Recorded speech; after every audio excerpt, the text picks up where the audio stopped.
Hello viewers, I'm SB and welcome back to the final episode of our Mercado de Lisboa series here, where today I am the Marquis. Apparently, being good at board games gets you a promotion. So we set up the game as usual with the following changes. Place a random one customer tile in the first, third, and fifth entrance on one side of the board. Customers placed later in the game follow the normal rules, with the exception that you cannot add any more customers to the same side as the three starting customers. You can build stands in only those three columns and only of the types matching the one customer tiles. That feels very restrictive.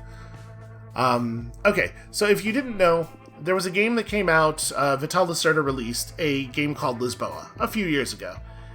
And this game, Mercado de Lisboa, is partially based on that one. On the right side of the Lisboa board, there's a grid where you build things, and the cost and effectiveness of those things is based on how many other things are in the row and column that they're in.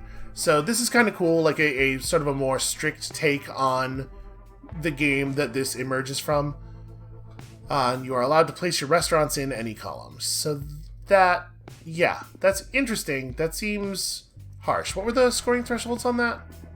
75, 90, 110.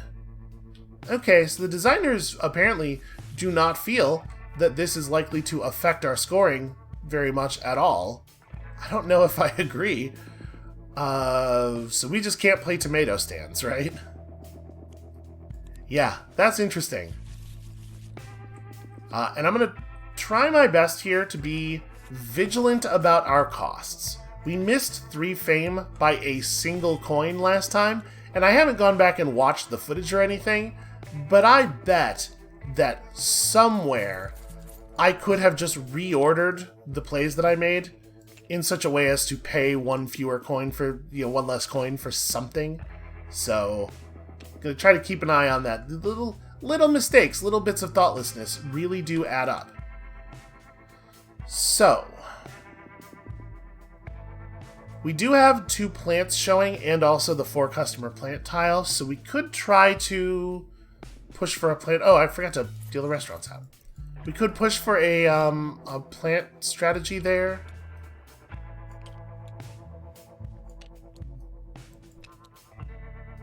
Yeah, I guess so.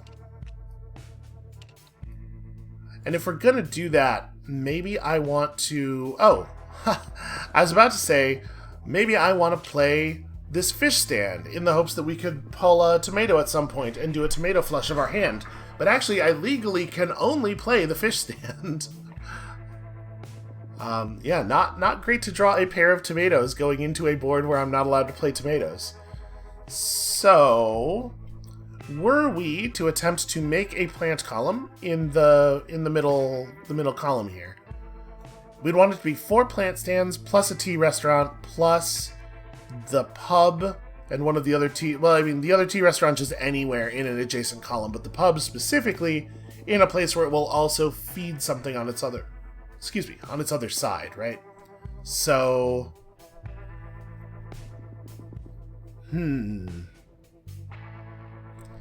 Well, alright, let's... So the tea restaurants are in kind of awkward places here. Okay, one thing we can do is we could just play this in position to pick up the pizza restaurant, which we know can't matter, and then place that here to get the tea, to put that down before we play any plants so that we're maximizing our income from the customer tile when we play our plant stands. Is that better than... Yeah, let's just go ahead and do that. Okay, so this is going to cost us 1, but it also earns us 1. And obviously we take plant. Alright, and I'm kinda hoping we draw another tomato pretty soon. I would really love to flush this.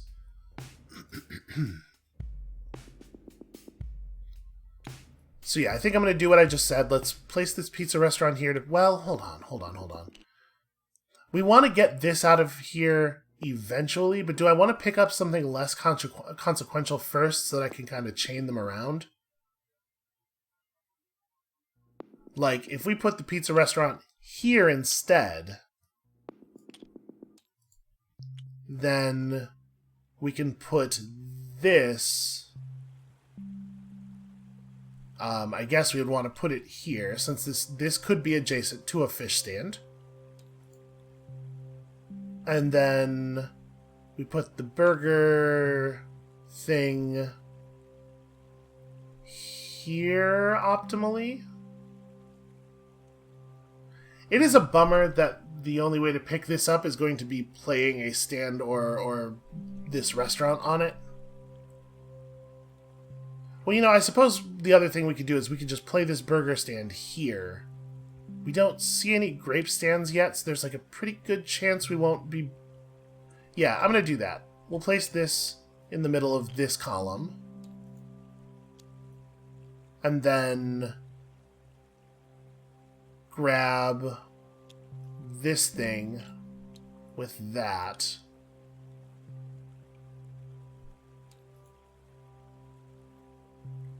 We'll put this... Do we want to put it in the center? Does it make sense for that to be... Yeah, I think so.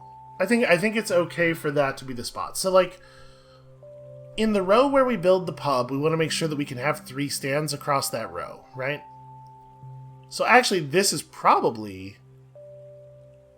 Well, I was about to say this is probably the right place. It literally can't go here, because we have to put something down here in order to pick it up, right? But we definitely want to make sure that we have enough stands to build across that while still spending four stands doing this. So actually, a lot of our remaining stands are kind of already spoken for, positionally. Alright, I am going to put this in the center. Then I'm going to put this where the pub is currently. And then we're going to figure out what to do with the pub here at some point. But for right now, I think it is perfectly reasonable to just make this play. So that's going to cost us 1, but earn us 3. And grab the other plant, or do we grab a fish? So, like, right now, what it looks to me like is we could put down a fish restaurant here and here. It's a shame that, like... Yeah, some of this restaurant stuff is awkward. I have maybe not played our restaurant tiles in the most effective way. I was trying really hard to set up, like, this stuff so that we could get a fair amount of income early, but I may have been optimizing around the wrong thing. That is a possibility.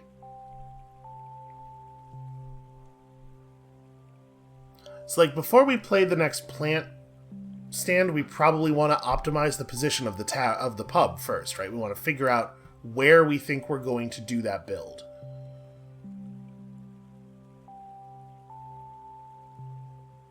And I don't think we know.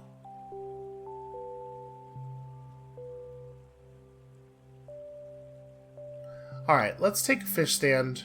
That's how we'll complete this action. Grape is definitely the thing I least wanted to see. Even tomato. I would have been excited about being able to flush our hand with tomato. So...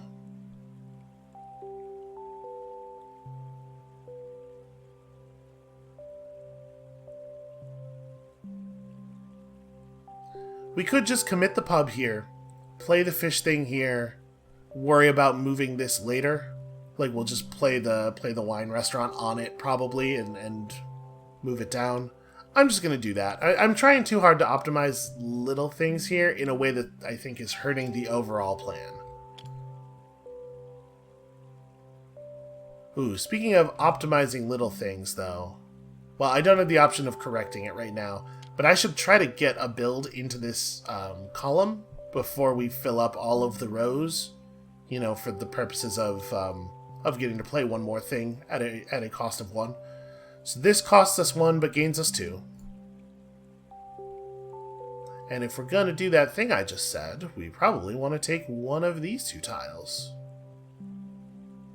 Starting to get a little concerned about third plant. So let's just go ahead and take this and play it there. Yeah, I think that makes sense. Meat. Okay.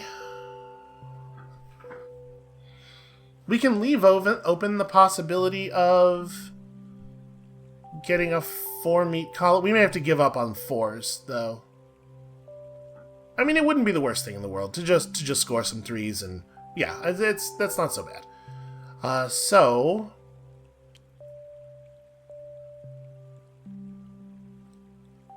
I do not want to play the wine restaurant down here. That would be bad. If we're trying to make sure that we can set up a 3-row across the tavern, we must not do that. It feels bad to play this here and get no benefit from our existing restaurant. But I do think it's probably right. Just to make sure we're locking in the things that we know we need to have before the end of the game. Hold on though, but that is the thing I just said where I don't play a thing for 1. I'm going to put this here. We have another meat stand that we will play here. Yes. Okay. So this costs 1, gains us 2.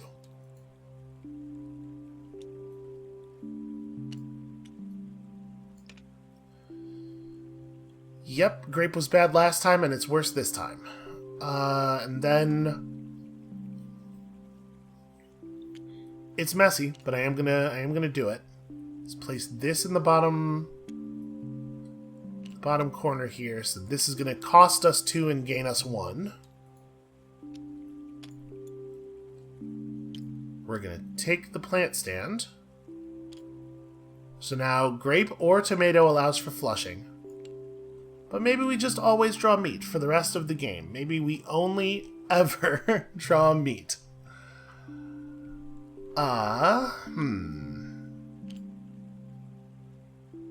So we do still have the option of playing grape stuff over here, which is potentially interesting. I think I'm going to commit this. There's no reason not to do that, right? Well, it would be better, I suppose, in theory, to play this somewhere else in the column at a cost of 2 before having to pay 3 for this. We only have 3 stands left after this, and if we don't find a plant, I'm going to be a little sad. I guess this doesn't need to be a plant. We've maximized the value of these if we put this here. And then we could play a meat here, and it would be not as good, but still good. Yeah, okay. That's fine. Let's do that. So that'll cost us 2 and earn us 2. And we still would love to find another plant. We're taking meat, again, hoping for flush. Okay, we get to flush our hand at least. It's going to be a little bit of a mysterious proposition. So, does this go here? This probably goes here, right? When we open up this burger joint in the top corner, and it's not optimally efficient. But it's not awful either. Or I suppose the burger place goes here, and then we open the... Yeah, that's way better. What am I talking about? Of course that's what I do. Wait, how many stands do I have left? I have 3 stands left, so here, here, and here are the positions. I think that's... This is really scary because we have no idea what we're about to have in our hand. I'm gonna do it. So let's play this. Gain $1. Then play this stand in the upper left. Spend 3 but gain 2. Take the tomato stand. Of course we get 4 tomato stands on a board where I'm not allowed to play them. Alright, and then at the start of our new turn here... Oh, give me thing. Okay, fish stand, meat stand, come on, plant. Ugh. 5th tomato, Jesus. Okay, well...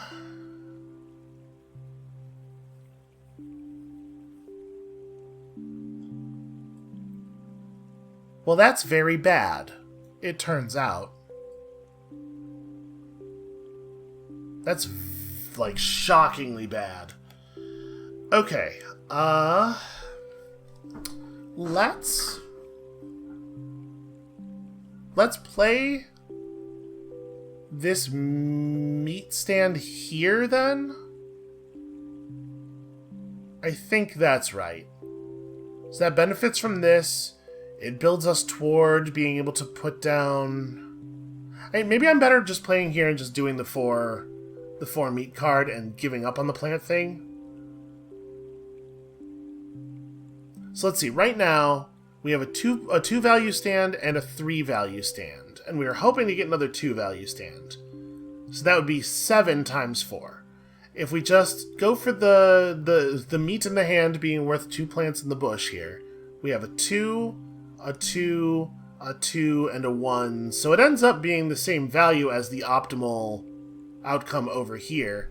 The problem is that we end up just not... the tavern ends up not feeding us, which feels very bad and wrong. Yeah, that's not great.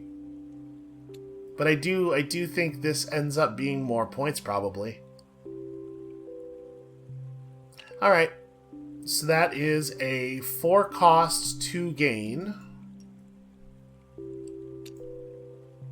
We complete a reasonable 4 here.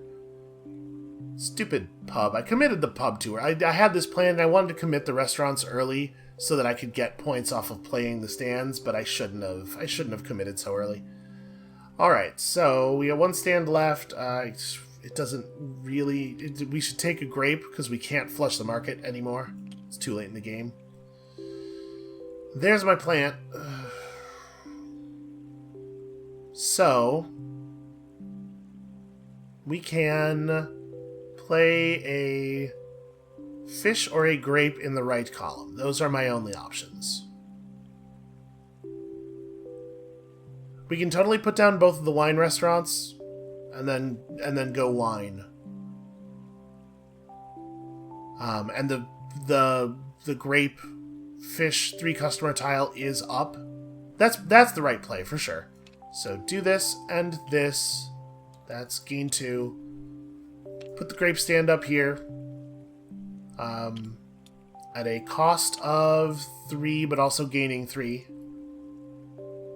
And then this goes here. This doesn't end up helping us at all. The pub only feeds 1 stand, which is really not where you are trying to be, generally speaking.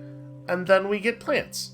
So yeah, I committed too early in the hopes of optimizing the wrong thing because I was so worried about missing out on pennies that I think it cost us a couple dollars. So that's a shame.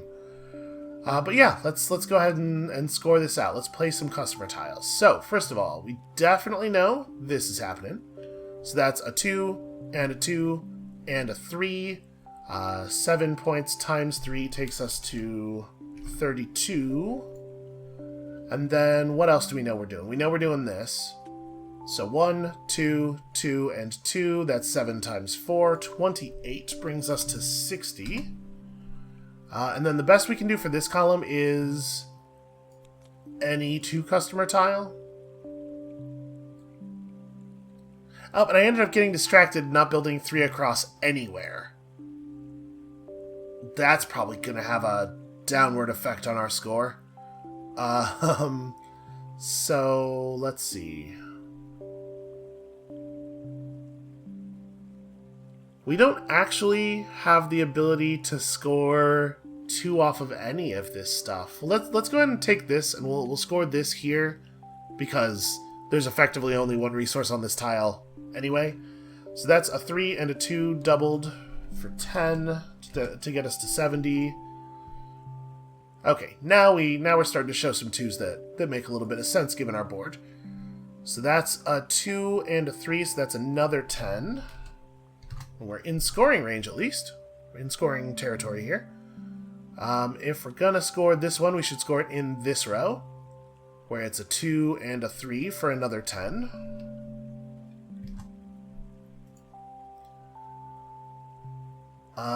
Then we have... We don't despite having both fish and plant, we don't actually have fish plant anywhere. So I think I'm gonna just... Let's use this to score the 3-point stand 2 more times. Take us to 96.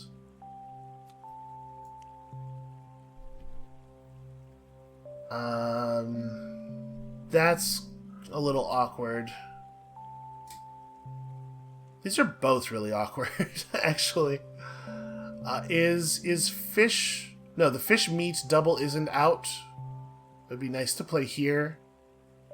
But I guess this row has 2 ends. So let's double score the 3-point fish like that. Okay, and then also like this. So this time it's worth 4 points doubled. Hooray, all the way to 110.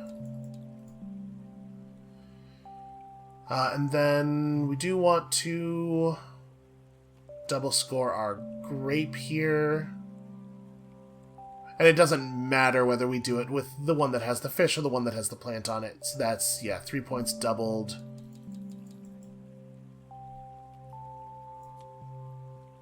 And is that all of the places where I'm allowed to do 2s? No, okay, we have a 2 here. Oh, no, it totally did matter which stand I did that with, because this should have gone in this... Yep. Alright, well that's 2 points doubled. It sort of doesn't matter in that we're past the fame threshold already, but yeah, that was absolutely, like... I was tunnel-visioned on making sure the grape thing happened. I wasn't even thinking about where we were going to put the remaining 2 customer tiles. Okay, what else can we do? We can do this, I suppose. So that gets us 2. And then, fish. Yep, so that's a 2-pointer. And that's a 2-pointer. And that ends the game. There's only 4 customer spaces left. And also, simultaneously, we have no legal plays. So, yeah, a 126. I screwed this up in a bunch of different ways. There were some little mistakes like this thing, but also some bigger mistakes like overcommitting on that. And fortunately, it just turns out that the scoring on this one was gentle enough, was loose enough for there to be room for that class of mistake. Yeah, 110. 110 was our threshold. So we're good. So that's 3 fame, and that means that we did, in fact, score a 25, unless I did a bad somewhere. It's possible that I have the wrong fame score, I suppose, but I think we got a 25. And on the whole, that's pretty good. And it was kind of fun to hunt for make the best move ever. I sort of wish I hadn't gone for it early, both in the sense that it would have been fun to have more time hunting for it, and also in the sense that it turned out to be a thing we were just going to get accidentally. I think more than once. I think more than once we did a 4 customer play that was worth 32 points. So, yeah, I definitely fixated on that too early in a way that probably also cost us some fame, but I doubt we would have gotten into that top scoring category anyway. Yeah, so I think that is going to be it for us for today and for the series. Hey, that's not how that's supposed to load up. It'll catch up in a second here. Yeah, so thank you all so much for watching. I hope you all had fun with this. I had fun with this. This is a really cool game, and this is a cool... I really like this bunch of slightly different challenges bound into a campaign structure for solo play. I hope to see more games do this in the future. If there are any other board games that you're interested in seeing me play on the channel, of course, like I said a couple episodes ago, leave that stuff in the comments or on the subreddit. which I saw someone has already done, because I am eager to produce more board game content. I want to put more stuff out for y'all, so let me know what you want. And come back next time on Monday for some new stuff. And we'll see you then.